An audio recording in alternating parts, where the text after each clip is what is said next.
The following is a hockey podcast out of Vancouver and Surrey, British Columbia. It'll only consist of a lot of puck talk and even more BS, or in actual words, banter and satire. Enjoy, and as always, go Canucks go. Okay, sure. There's a championship game tomorrow, the biggest game in NHL history, blah, blah, blah. Okay, yeah, all that is happening, but what happens after, okay? Trade Pettersson, trade Boeser, trade Demko. Like, there's no team that's more complicated and more fascinating and more popular than your Vancouver Canucks. Now, let's talk about it here on Locked On Canucks.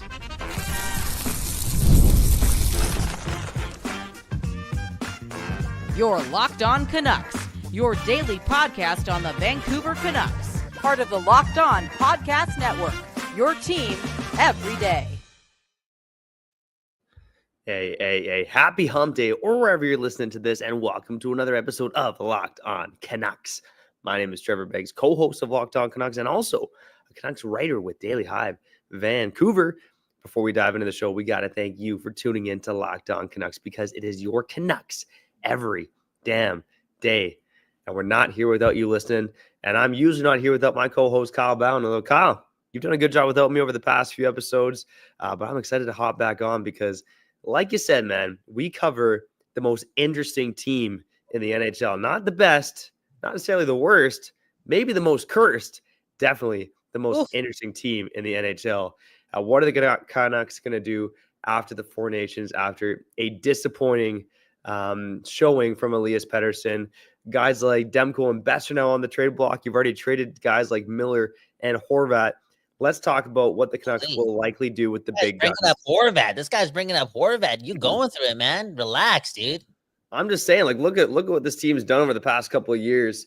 I don't want to say since Betting's been gone, because that's pushing a little over 3 years now. But yeah, really over the last 3 years. I mean, it's been a complete transformation of this team. And the Canucks were interesting in the worst way possible with Benning in charge, and they're interesting in a bit more convoluted way with this management team in charge. But let's talk about the big three. And Kyle, I'm just going to start with this question. There's no way that they're breaking up these two guys, eh? Quinn Hughes and Brock Boeser. Are they? Look at the smiles. If you're on YouTube, look at the smiles between Brock Boeser and Quinn Hughes. Kyle, are they really going to move on from Brock Boeser? Damn, let's start there, right? Again, how many games did the Canucks have after this Four Nations tournament? And again, in between then and the trade deadline, is it like 6 or 7 or 8? It's 8, yeah. 8 games. So here's the thing. Like, Brock Boeser has to be a factor in us winning those games for him to stick around. Like, I don't care if the Canucks are 5-1-2 and that's with Boeser in the lineup, but if this guy has like 2 goals and 3 assists, like, dude, you know what I'm saying? Because unless he's taking a discount, whatever that means, for a 60-point guy, a one-time 30-goal scorer, you know what I'm saying? Unless he does that, you got to trade him. Asset management, okay? It's been too wild of a season for us to not recoup assets, okay? And again, this team could be a wild card playoff team. They're lucky that they're in a race with the Calgary Flames. Boom, bam. You also have question marks with your number one center. Like, you got to have your assets in order, and you got to get more of them, okay? All that being said, Trevor, am I wrong? If the Canucks go 6-1-1 in the next 8 and Boeser has 9 goals, which is a possibility, the guy's streaky, the guy could look sexy, right? The management could get a little horny and actually want to pay a guy that they're going to have trouble, quote unquote, replacing. So it's up to him. Like, the next 8 games, it's obviously big, but it's like, it's crazy how fascinating this damn team is. Like, I just went from, if the Canucks go 5-1-2 and Boeser has 5 points, trade him. But if he has 8 goals and is at 6, you guys sign him. I feel as if we're walking that fine line. Yeah, 100%. And I mean, Brock Boeser right now, look, he had a great season last year, obviously with 40 goals and 70 points. But I think you reliably count on him to score 30 goals if he stays healthy, right? Look at his pace this season. He's on pace for 30 goals and 59 points. Which are good numbers, but are the numbers you want to pay $8 million to now. No way. The one interesting thing I found about the situation, and again, we've talked about it before, is just the lack of positive things said about Boeser by this management team. Oof. And I think they are, maybe playing a bit of a game in terms of when they talk to the media, but man, oh man, the Canucks are not getting charmed by Brock Boeser and his good looks here. I mean, he's the sexiest player in the NHL, and they're playing hardball with him, man. It's not easy to look into that man's eyes and do it, but it is what it is. I guess that's why you get an agent. It is what it is. The one-time 30-goal scorer. I know he's been hurt. And hasn't been able to reach that number because of injury. So people are going to be like, oh, look at Kyle just making up bullshit. Like, he is a 30-goal scorer. Like, he's done it once. I'm sorry. And bro, last time I checked, as Bondy, the inventor of Locked On Canucks, always says, bro, like, the greatest trait for a great player is your availability, right? Like, all in all, like, yo, he's a one-time 30-goal scorer. Like, we cannot be blowing the bank for this guy. It is what it is. It is what it is. And Trevor, like, again, I believe in Pettersson. Not this season, but next season I do. I got to put all my emotion into that, all my goodwill, all my manifestation into. I don't even care about my dreams and goals, okay? I'm putting all my Deepak Chopra energy into Elias Pettersson coming back next September and, just being Peter Forsberg-esque, okay? Anyway, let's say that doesn't happen. The Canucks, they can't commit to another guy that can't drive his own line in your top six. It's like those days are over, bro. It is what it is. Yeah, it's getting a little dangerous in the top six, right? Because, again, with a guy like Boeser, he's not necessarily a play driver.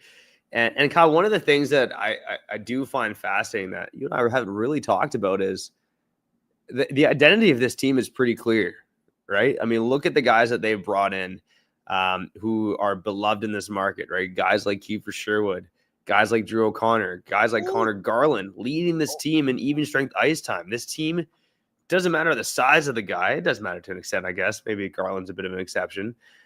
But this team wants guys who can run through a wall, who are playing with Red Bull hooked up to their veins. And I think one of the most interesting things about this team right now is the two highest paid forwards in this lineup, Elias Pettersson and Brock Boeser, are not those guys.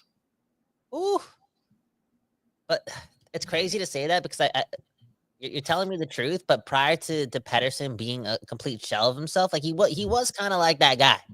Again, he was one of the hardest working players on this team, if not the hardest working player on this team. Like, it wasn't that long ago, okay?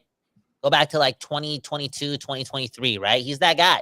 Go back to his rookie season, his second season. Like, he's that guy, right? He is. That's why they gotta keep that guy. Like, you're getting pennies on the dollar for him. Whereas I think Boeser being a UFA, and you look at his playoff performance last year, you could get real good value for him. Straight up. And asset management is a thing. And bro, like we cannot ignore the fact that I know you need a lot of wingers. Like, what did I say?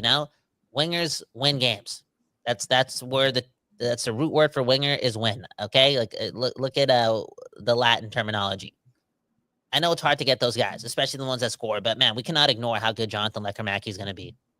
I'm convinced.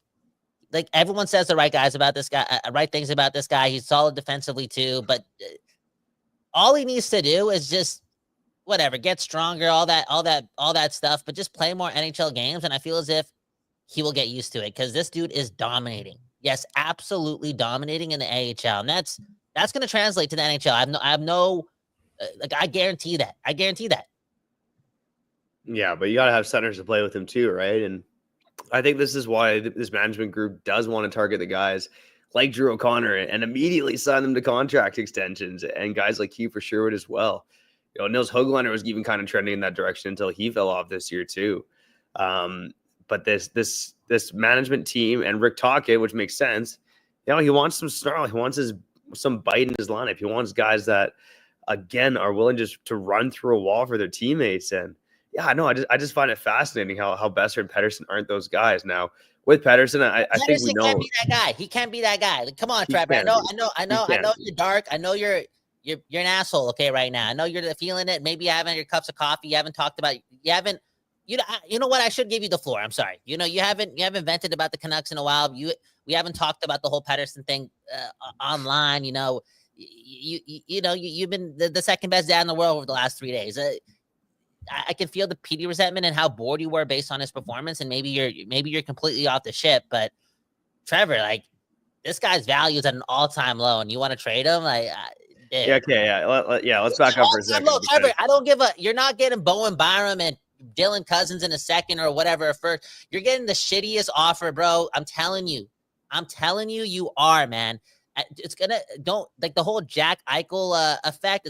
It's worn off. I'm not saying you can't be that guy, but it's worn off. You got to take in the fact that all the dressing room drama. Like, you can't just blame JT Miller for that. Elias Pettersson is a part of that as well. He is league wide. And now you look at his performance at a best on best tournament. And Trevor, we talked about this many times. I called it. I said, yo, if this guy continues to play like this, he's going to get benched at the Four Nations. I was called an asshole. People left the show. People were like, oh, you can't be saying that. I said, Pettersson's robbing the Canucks, scamming the Canucks. He's no-showing, and he no-showed again. He did. All that being said, though, dude, there's people in the comments saying that we're going to celebrate a Pettersson trade. There's no way I'm celebrating this Pettersson trade because we're going to get a second-round pick, Ruslan Fedotenko, and like someone else. I don't know. Yeah, Jonathan Huberdeau for Elias Pettersson. No, I'm just kidding. Look, I'm not on the trade Pettersson bandwagon because Kyle, like you said, his value's at an all-time low. Like I was even a fan of the Cousins Byram rumor package, but the Canucks at this point, and it is a risk. Like either way is a risk, but they are likely better off keeping Pettersson and hoping he rebounds. And I don't know whether it's electroshock therapy or what you do in the summertime, but again, it's the type of trade that you are likely to get for Elias Pettersson right now is a dude on a bad contract as well, or maybe not a great contract, who could bounce back. Like, this isn't the best example, but I think of Pierre-Luc Dubois, right? He signs that massive deal with LA, does not look good in LA, and gets traded for Darcy Kemper, who also had a bit of a long contract and a little longer at the tooth. And now that trade has worked out for both teams in the short term here. I'm not sure what that trade looks like for Elias Pettersson. Maybe I'll brainstorm a bit more on the other side because I don't see it being Jonathan Huberdeau, but yeah, potentially something like that. Because again, and if that's the case, you hold on to Pettersson. You hold on to him. And Trevor, am I not right on this? I feel as if his value right now is going to be the exact same. I know the no trade clause kicks in or whatever, but let's say the truth is the truth, and like teams are like any team would want to take a chance on acquiring Elias Pettersson, a first line center, and rehabilitating him, whatever that means, right? Like, let's say all that is true. I feel like his value is going to be the same now than it is going to be in October and November.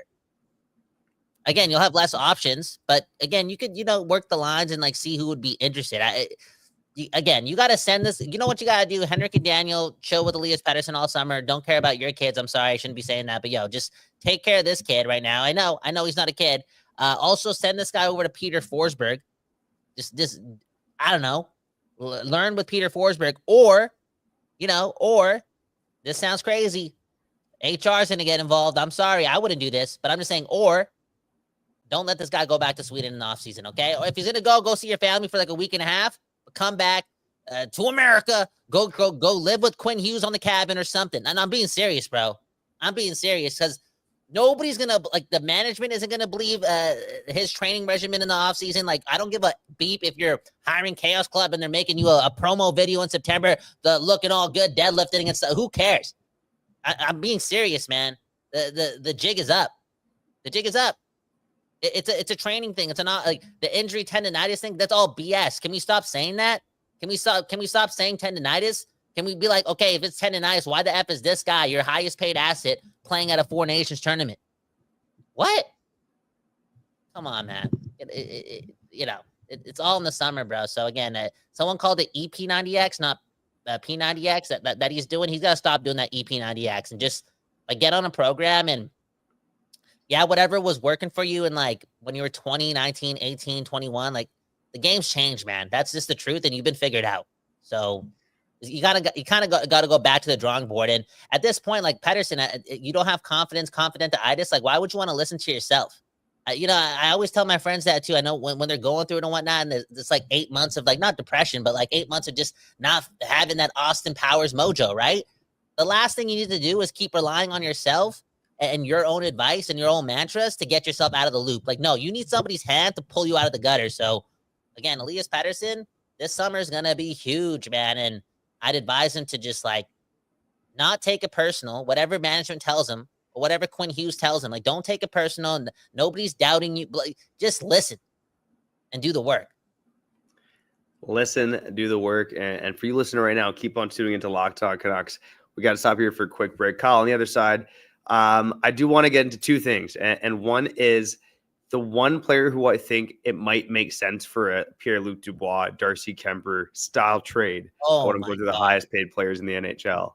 The second will be a bit of a game. Who stays and who goes between Pettersson, Boeser, and Demko? Last but not least, Blues Bandito in the comments. Quinn needs to get the most out of Petey. That's what captains do. And if there's anyone who can get Petey out of it, how about the two guys smiling in this photo right here? Brock Boeser, and Quinn Hughes. Just grab them each by one hand, give them a pat on the cheek, and let them rip. Grip it and rip it, baby. Locked On Canucks. We'll be back on the other side after shouting out our friends over at Wonderful Pistachios. Looking for a snack that's both delicious and nutritious? Crack into a good source of protein with Wonderful Pistachios. Wonderful Pistachios is one of the highest protein nuts. Each 1 ounce serving has 6 grams of protein, giving you over 10% of your daily value. Plus, they're packed with fiber and better for you unsaturated fats to help you feeling fuller longer. Personally, I love the no shells variety. I like it naked, baby. It's the perfect grab and go snack for busy days. When I'm snacking at my desk, on a road trip, or in my car, I see that quick protein boost. It's always my go-to. And if you like that tease and you like to crack open the shell, then the in-shell options are a classic favorite. So get snacking and get crack-a-lacking with the snack that packs a protein punch. Visit wonderfulpistachios.com to learn more. Do it. Do it now.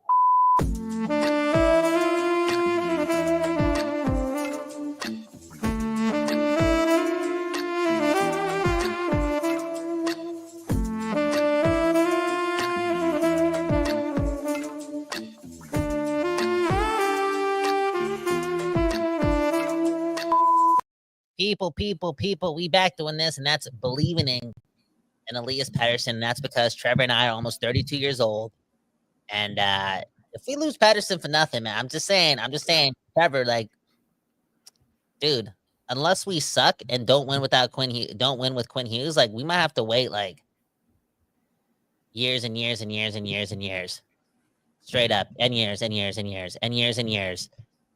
So, get a cup to find another centerman. Like, you know what I'm saying? Like, that's why it's an age thing with me. It's the Deepak Chopra in me. It's also Father Time. Like, dude, again, we all have bad years. We all suck every once in a while. Like, just, again, this is the summer of Petey, man. The summer of Petey. And, like, he's gonna do such wonders in the offseason, this offseason. And I can't believe we're talking about the offseason when there's still, like, 20-something games left and we can make the playoffs. But he's going to do such wonders in the offseason that, like, the whole world is going to – I'm talking globally, not just the hockey world. Like, we're gonna lean into, like, the Scandinavian workout plan.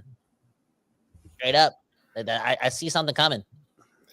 It's either that or you trade him, right? It's got to be one of those two things. And, Kyle, so I'm just combing through a list of the highest paid players in the NHL. And to me – and I'm happy to maybe brainstorm with this further with you and the listeners. But to me, when I'm looking guys at like 8 million plus, one of the only guys that makes sense to me in a potential 1-for-1 trade is Elias Pettersson for Matthew Barzal. And I'm not just really thinking about the West Coast tie, although I do think having a guy who would really love to play for the Vancouver Canucks would be meaningful.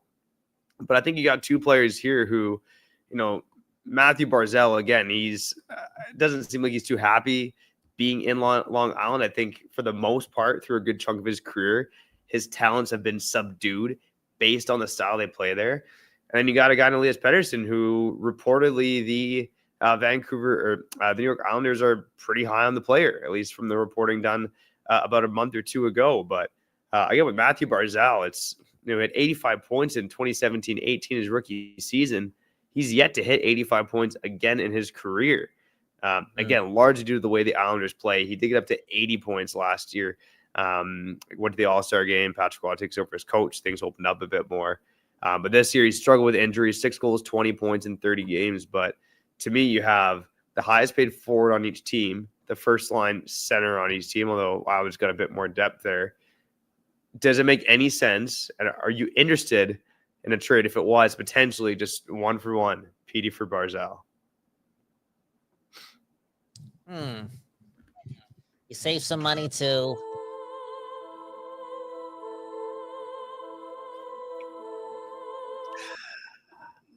You get only a little bit older too. Like was like 1 year older. Yeah. Yeah, he's a year and a half older than Petey. I'm not trying to excuse Barzell's offensive or lack of offensive output, like the playing style the Islanders. Like if you're good, you're good. You know, if like if you can put up the punch, you can put up the punch, especially with that speed. Like if we're gonna do that, then I got to do the same with Pettersson and Tocchet and what. Like I don't like doing that. I don't. I like to hold the players accountable. You know what I'm saying? Especially when you're like top 5 highest paid in the league. I wouldn't do that, man. Honestly speaking, bro, like I don't know what the hell's happened over the last week and a half, but and this is again watching Pettersson play for Team Sweden or not play for Team Sweden.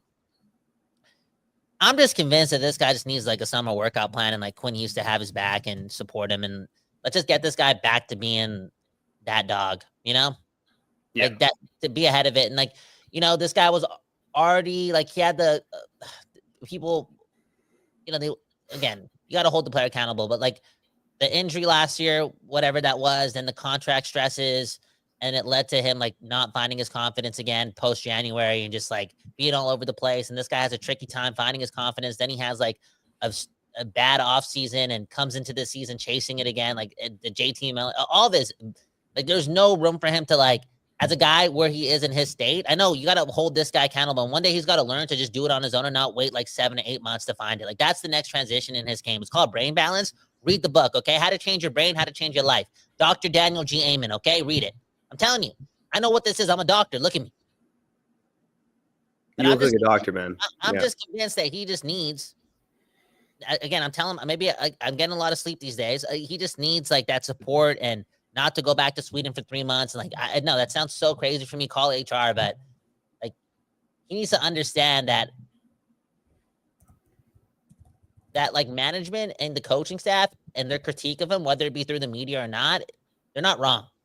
Again, last year, Trevor, pull out the footage. What did I say? After the press conference, after the Game 7 loss to the Oilers, I told Pettersson, I said, if you're listening to this, whatever just happened, even though it looked kind of unprofessional, even though you're the only one that claimed your injury when no other player did, and then Tocchet guys said that he could play through it. Like it was kind of quote unquote messy. But what did I say? I said, do not take it personal. Your team just started winning games. You just started winning games. You have champions at the management group and the coaching staff. Whatever happened today, you cannot take it personal. You can't throw shade towards a team. You can't have that negative energy. Just go get better. But for real, this guy took it personal, man. He did. And I took that personally. And yeah, I do think you took it personally, Kyle. But again, when I talk about Petey for Barzal, I mean, look, it's not really something I'm saying I'm for, because, Petey's younger. He's at 100 points. 89 points last year, even when he was off for 2 months, was better than anything Barzal's ever done. So I'm not really petitioning for that trade, but I think realistically, like that's the type of return I think probably at the peak that you're getting for Pettersson right now, which again is why, unless you really believe in Barzal, who has been hurt more so than Elias Pettersson, that's why you probably just hold on to Elias Pettersson and just send the guy love, good vibes, whatever he needs to get back to the 100-point player that he used to be. It's interesting because, again, like, what's the episode title? The NHL Spotlight will be on the Vancouver after the Four Nations Championship. Again, like, it just will. Considering that, like, the whole Boeser thing, one of the biggest trade targets based on his UFA status, Demko out for another week and a half, and who knows how long. The Lankinen contract that just about to happen. The whole Pettersson thing, like, it's just, there's just a lot of truth here, man. I know we're 5-1-1 and we're fighting for a playoff spot, but, like, we're trying to win the Stanley Cup, right? And I know the moment matters, but you look at those perennial teams that enter the Western Conference playoff race, and also say at the top of that race, we're talking about the Oilers, the Colorado Avalanche, the Vegas Golden Knights. Even when we think Vegas is going to suck, they just have that embedded culture with them that, establishes winning. So again, the Vancouver Canucks, even though they're 5-1-1 in their last 7, and we just got Marcus Pettersson, I'm not saying you got to scrap this season. Dude, miracles can happen, and you got to stay in the moment and just give it your best shot. But you do have to plan forward. You do. Yeah.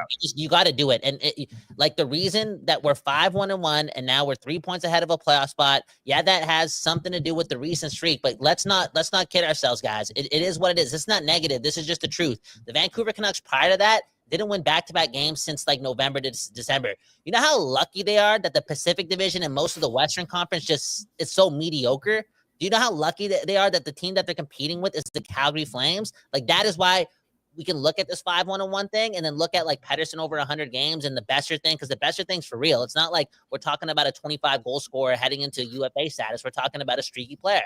Like, and the Demko thing's a real thing too. Like, it's legitimately real. There's not a more injury-prone player right now in hockey than Thatcher Demko. This team just has big decisions, the biggest decisions, okay, that need to, like, be thought about thoroughly, and also, had decisions made onto post what is going to be the biggest day in hockey history tomorrow. Okay, Trevor, and I want to talk to you about that. And maybe you have some more to say about Demko too, but man, like, what a time to be a hockey fan, and what a time to be a Canucks fan, man. What a time to be tuning in to Locked On Canucks. Speaking of which, we'll be back on the other side. Again, you're listening to Locked On Canucks.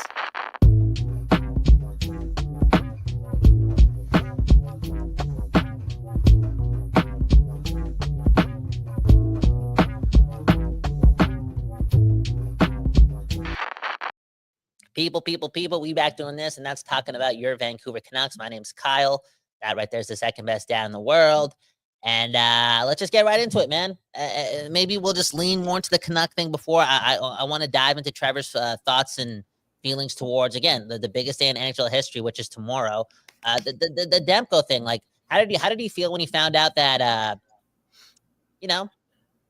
Demko's out for this 5-game road trip, and now we got to see Archer Shilov's play at least 2 of the next 5 games?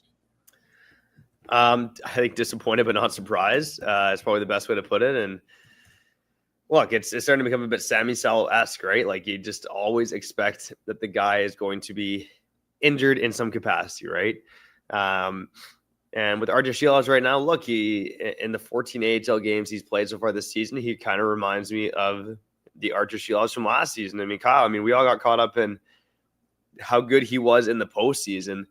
But I said on the show, and I told you heading into that, like, I thought Archer Shilovs was pretty up and down in the AHL when I watched him last year, and I feel pretty similar about this season. Again, smaller sample size, but he had a .907 save percentage in the AHL last year. He's got a .906 save percentage in 14 games this season. But he does have a 10-4 record, so he has that going for him. So maybe he's gotten a bit more confidence down there. Look, I do believe in Archer Shilovs, but I just don't know what to expect from him.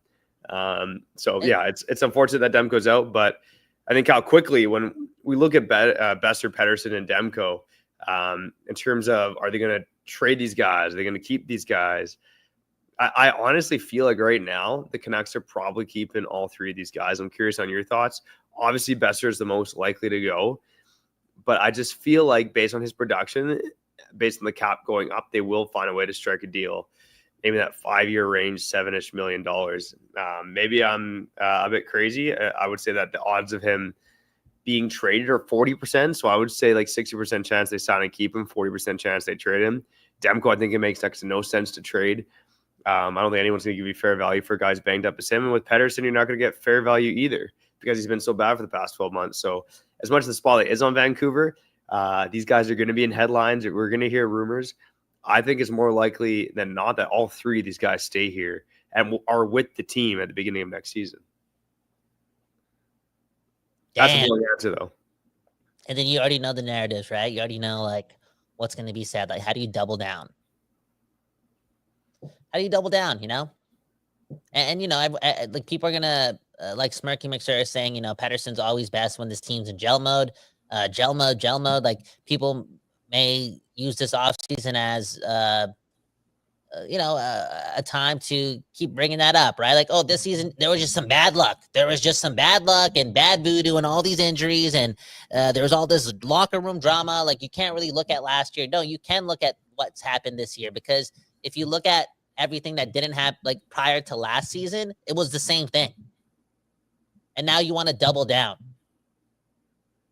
That's a risk. And honestly, I don't think Rutherford and Alvin are going to do that. And I also think that they look at this opportunity because you just want to shake things up. I know they've shaken things up a lot already, but you take Boeser out of that room, and nothing against Brock Boeser, but then you give up, you allow someone else to establish a different aura in that room when it comes to the leadership department. You know what I'm saying?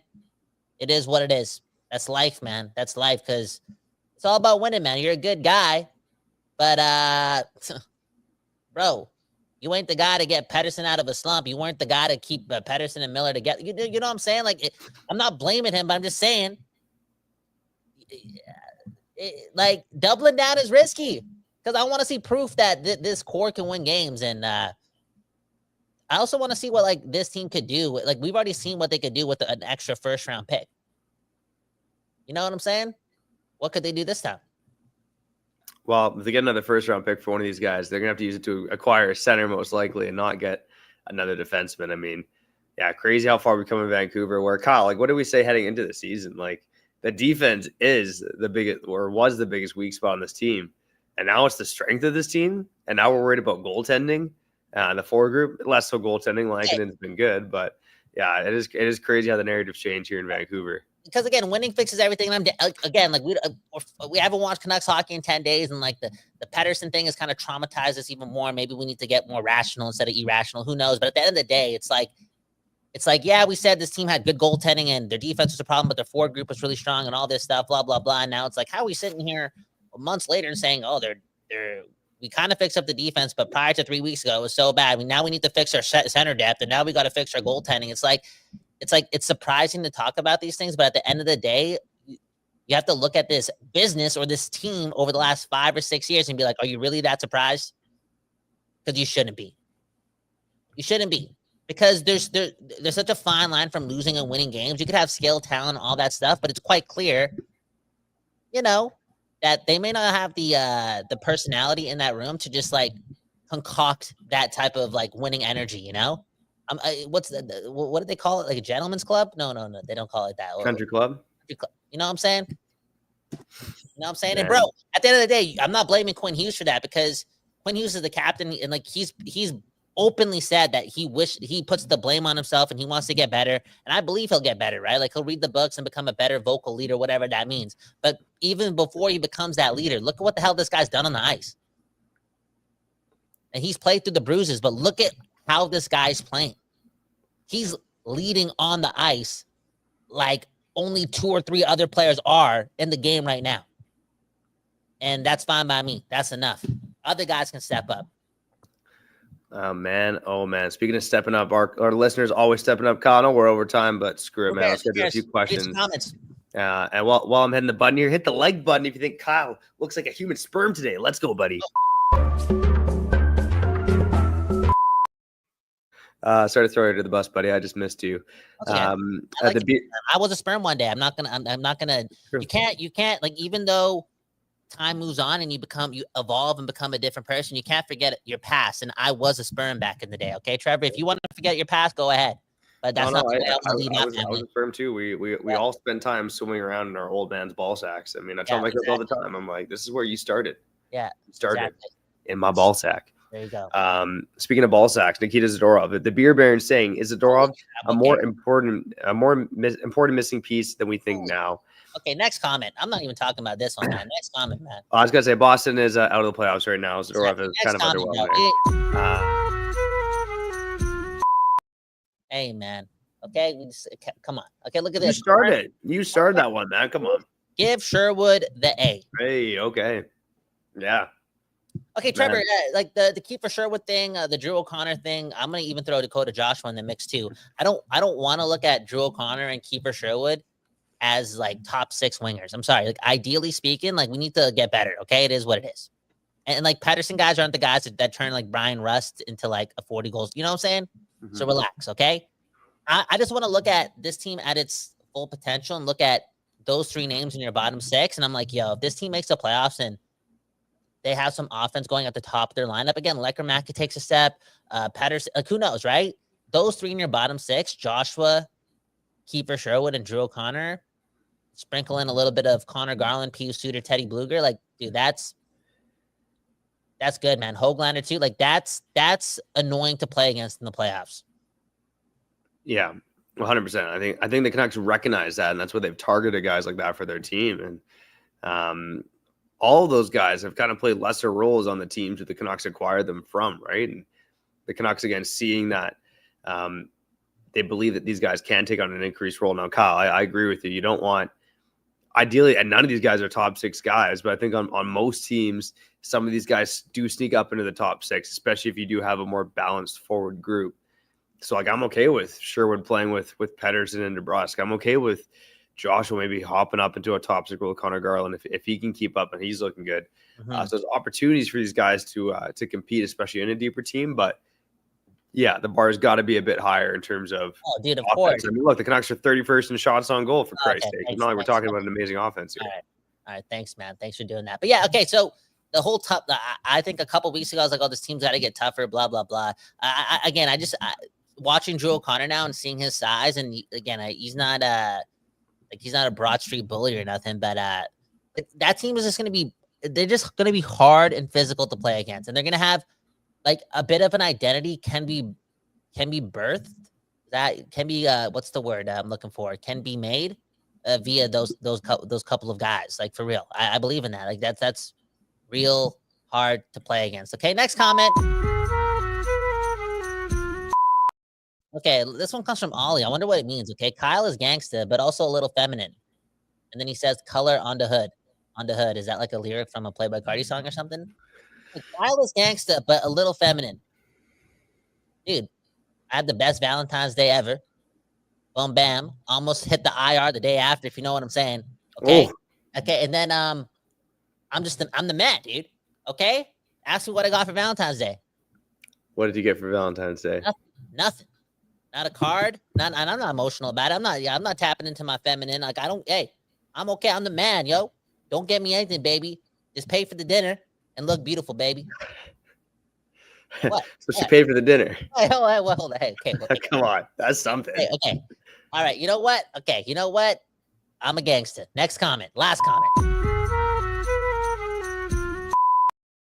Trevor, do you want to pick one? Because I know I'm looking at 100. People are just going off right now in the live chat, just like how to be a Canucks fan. We're too negative. You guys are too negative. You have Pettersson's back. Like, it's a crazy time, but I don't want this comment to be about Pettersson. Can we just talk about something else? You don't want the comment to be about Pettersson. Okay, yeah, that limits a lot of options here. I want to go for this one from Carmen Graywall. He's like, I have a strong feeling that the core is done. Okay. Boeser and Demko won't be on this team next year. Kyle, like, what would you put the odds of that? And Boeser and Demko both being gone by the start of next season? Ask me in 5 days after Shelovs goes 2-0 and looks good. Okay. No, for real. You already know that's gonna happen. We emotional out here, man. Like, yo, we could do it. Shelovs is signed next season too. Hey, okay, let's end it on this note, and I'm gonna sign out after this. Okay, one love to you and you and you and you. If all of you guys watching this were entertained today, hit the like button, please, please, please. Subscribe to the channel if you're new. If you're a returning viewer but haven't subscribed yet, what do you want us to do if you're watching like 4 videos a week and you're not subscribed? Trevor, like, you gotta bring back the nipples, man. I'm just saying. Okay, yeah, I'll strip for views, man. 100%. Let's go. Let's go.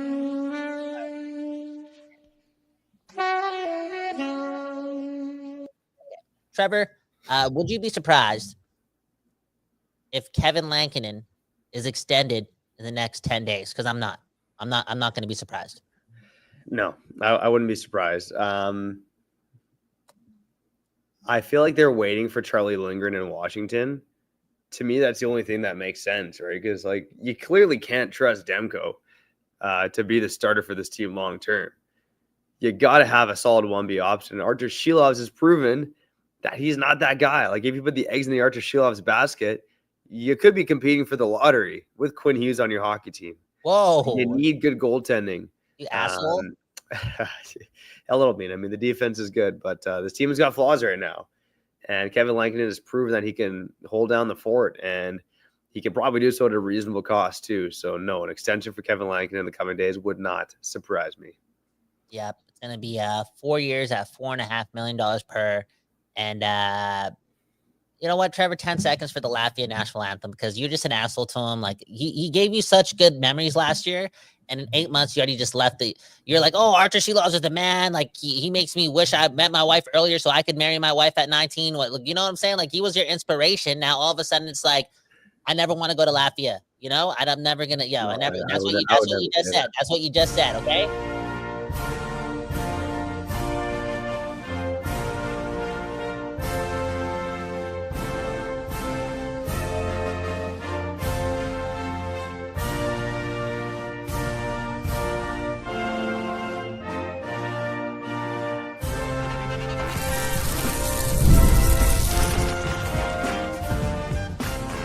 Your Locked On Canucks, your daily podcast on the Vancouver Canucks, part of the Locked On Podcast Network, your team every day.